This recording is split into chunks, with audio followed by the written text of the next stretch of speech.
Assalamualaikum warahmatullahi wabarakatuh. Halo semua, bagaimana kabarnya? Semoga sehat selalu ya. Baik, pada video kali ini kita akan membahas mengenai energi dalam dan perubahannya. Oke, bahan kajian yang akan kita pelajari pada materi energi dalam dan perubahannya yaitu yang pertama mengenai konsep energi, yang kedua mengenai sistem dan lingkungan, yang ketiga tentang kalor dan hukum satu termodinamika, serta penerapannya dalam kehidupan. Sebelumnya, kalian tahu nggak sih apa itu energi? Energi merupakan sebuah kapasitas pada suatu sistem di dalam proses perubahan. Sedangkan energi dalam merupakan total energi yang dikandung dalam sebuah sistem dengan mengecualikan energi kinetik pergerakan sistem sebagai satu kesatuan dan energi potensial sistem akibat gaya-gaya dari luar. Oleh karena itu, energi dalam bisa dirumuskan dengan persamaan E sama dengan EK plus EP. Namun, karena besar energi kinetik dan energi potensial pada sebuah sistem tidak dapat diukur, maka besar energi dalam sebuah sistem juga tidak dapat ditentukan. Yang dapat ditentukan adalah besar perubahan energi dalam suatu sistem. Nah, perubahan energi dalam ini dapat diketahui dengan mengukur kalor atau Q dan juga kerja atau W yang akan timbul bila suatu sistem bereaksi. Oleh karena itu, perubahan energi dalam dapat dirumuskan dengan persamaan E sama dengan Q min W, yang dimana E merupakan energi, Q merupakan kalor, dan W merupakan usaha. Selanjutnya yaitu mengenai sistem dan lingkungan. Nah, kalian tahu nggak sih apa perbedaan dari sistem dan lingkungan ini? Sistem ini diartikan sebagai benda atau objek yang diteliti atau dan menjadi pusat perhatian pengamat. Contohnya yaitu keadaan zat, reaksi, dan perubahan zat. Sedangkan lingkungan merupakan benda yang berada di luar sistem dan juga membantu kerja sistem. Contohnya yaitu alat-alat, wadah, tabung reaksi, dan juga udara. Nah, berdasarkan interaksi sistem dengan lingkungannya, sistem dibedakan menjadi 3, yaitu ada sistem terbuka, sistem tertutup, dan sistem terisolasi. Yang pertama yaitu sistem terbuka.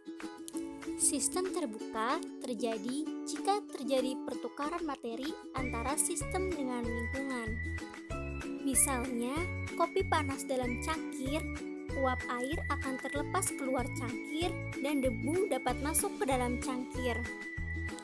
Ini berarti adanya pertukaran materi, yang dimana jika kita menyentuh cangkir tersebut, maka akan terasa panas. Hal ini berarti terjadi pertukaran energi.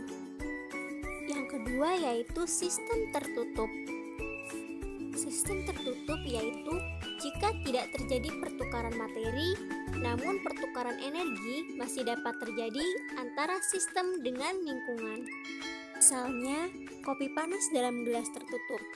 Uap air tidak dapat keluar dari gelas dan debu juga tidak dapat masuk ke dalam gelas karena terhalang oleh tutup gelas. Ini berarti tidak terjadi pertukaran materi. Akan tetapi, ketika kita menyentuh gelas, kita masih merasakan panas. Hal ini berarti masih terjadi pertukaran energi. Yang ketiga yaitu sistem terisolasi. Sistem terisolasi yaitu jika tidak terjadi pertukaran materi maupun energi antara sistem dan lingkungan. Misalnya, kopi panas dalam termos, yang dimana uap air tidak dapat keluar dari termos dan kita tidak dapat merasakan panas ketika kita menyentuh termos. Ini menandakan bahwa tidak adanya pertukaran materi maupun energi. Suatu kalor akan bertanda negatif jika sistem melepas kalor ke lingkungan. Sedangkan kalor akan bertanda positif jika sistem menerima kalor dari lingkungan. Jumlah kalor yang diserap atau dilepaskan oleh sistem dapat ditentukan melalui percobaan dengan mengukur perubahan temperatur yang terjadi dalam sistem dengan menggunakan kalorimeter. Hubungan perubahan energi dalam, kalor, dan kerja ditetapkan pada hukum kekekalan energi yang dimana menyatakan suatu bentuk energi dapat diubah menjadi bentuk energi yang lain, tetapi energi tidak dapat diciptakan ataupun dimusnahkan. Oleh karena itu, energi dalam akan bergantung pada keadaan sistem yang ditentukan oleh jumlah mol serta temperatur dan tekanan, sehingga menghasilkan nilai energi dalam tidak dapat ditentukan, akan tetapi perubahan energi dalam dapat ditentukan jika sistem mengalami perubahan. Jika suatu sistem menyerap kalor atau menerima kerja, maka energi dalamnya akan bertambah. Sebaliknya, jika sistem melepas kalor atau melakukan kerja, maka energi dalamnya akan berkurang. Selanjutnya yaitu mengenai kalor dan hukum pertama termodinamika. Nah, kira-kira apa ya kalor itu, serta apa simbol dari kalor?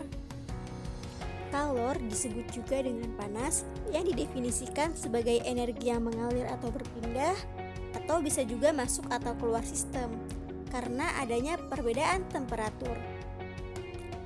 Kalor berpindah dari sistem bertemperatur tinggi ke sistem bertemperatur rendah. Kalor yang masuk ke dalam sistem dianggap positif dan kalor yang keluar dari sistem dianggap negatif. Simbol Q digunakan untuk menyatakan kalor. Proses yang menyatakan tidak ada perubahan panas atau Q sama dengan 0 disebut sebagai proses adiabat. Kalor seperti halnya juga dengan kerja sama-sama terkait dengan energi, sehingga satuan kalor sama saja dengan satuan energi yaitu joule. Nah, kalian tahu tidak apa itu hukum 1 termodinamika? Termodinamika merupakan ilmu yang mempelajari hukum-hukum yang mengatur perubahan energi dari suatu bentuk ke bentuk lainnya, serta aliran dan kemampuan energi dalam melakukan suatu usaha. Nah, hukum termodinamika ini dibagi menjadi dua macam. Yang pertama ada hukum 1 termodinamika dan yang kedua ada hukum 2 termodinamika. Nah, apa sih yang disebut dengan hukum 1 termodinamika?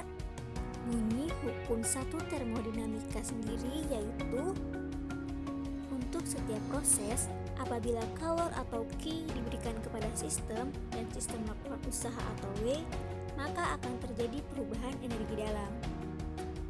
Contohnya, jika suatu benda, misalnya kerupuk, dipanaskan atau digoreng yang berarti diberi kalor Q, maka benda atau kerupuk tersebut akan mengembang atau bertambah volumenya yang berarti melakukan usaha, dan benda tersebut atau kerupuk itu akan bertambah panas yang berarti mengalami perubahan energi dalam delta U. Nah, proses dari termodinamika ini terbagi menjadi 4 macam. Yang pertama ada isotermik, yang kedua ada isohorik, yang ketiga ada isobarik, dan yang keempat ada adiabatik. Yang pertama yaitu isotermik atau suhu konstan. Menurut hukum Boyle, pada proses ini berlaku persamaan berikut. PV sama dengan konstan. Suhu pada proses isotermik ini dipertahankan tetap, sehingga delta T sama dengan 0. Nah, berdasarkan persamaan perubahan energi dalam, yaitu delta U sama dengan Q min W, proses isotermik berlaku persamaan berikut, yaitu delta U sama dengan 0 dan Q sama dengan W. Yang kedua yaitu isohorik atau volume tetap. Pada proses isohorik, sistem tidak mengalami perubahan volume, walaupun sejumlah kalor memasuki atau keluar sistem. Ini memberikan pengertian bahwa sistem tidak melakukan atau menerima usaha. Jadi, pada proses isohorik berlaku persamaan, yaitu W sama dengan 0 dan delta U sama dengan Q. Yang ketiga yaitu isobarik atau tekanan tetap.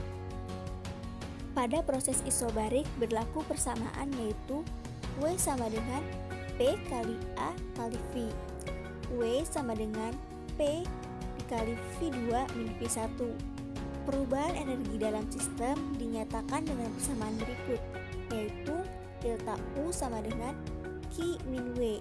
Nah, menurut hukum Charles, pada proses isobarik berlaku yaitu V per T sama dengan konstan, atau V1 per T1 sama dengan V2 per T2. Proses yang keempat yaitu adiabatik. Proses adiabatik adalah proses perubahan sistem tanpa ada kalor yang masuk atau keluar dari sistem. Nah, pada proses adiabatik tidak ada kalor yang masuk atau keluar. Jadi, pada proses adiabatik berlaku persamaan sebagai berikut, yaitu Q sama dengan 0, atau delta U sama dengan min W, yaitu sistem melakukan usaha. Baik, selanjutnya materi terakhir yaitu tentang penerapan hukum satu termodinamika dalam kehidupan sehari-hari. Yang pertama yaitu termos. Nah, pada alat rumah tangga tersebut terdapat aplikasi hukum satu termodinamika dengan sistem terisolasi, di mana tabung bagian dalam termos yang digunakan sebagai wadah air terisolasi dari lingkungan luar karena adanya ruang hampa udara di antara tabung bagian dalam dan luar. Maka dari itu, pada termos tidak terjadi perpindahan kalor maupun benda dari sistem menuju lingkungan maupun sebaliknya. Akibatnya, air yang ada di dalam termos tersebut tetap panas sampai waktu yang lama. Contoh yang kedua yaitu mesin kendaraan bermotor. Pada mesin kendaraan bermotor, terdapat aplikasi termodinamika dengan sistem terbuka, di mana ruang di dalam silinder mesin merupakan sistem. Kemudian, campuran bahan bakar dan udara masuk ke dalam silinder dan gas buang keluar menuju sistem melalui knalpot. Nah, terima kasih sudah menonton video ini. Semoga bermanfaat. Wassalamualaikum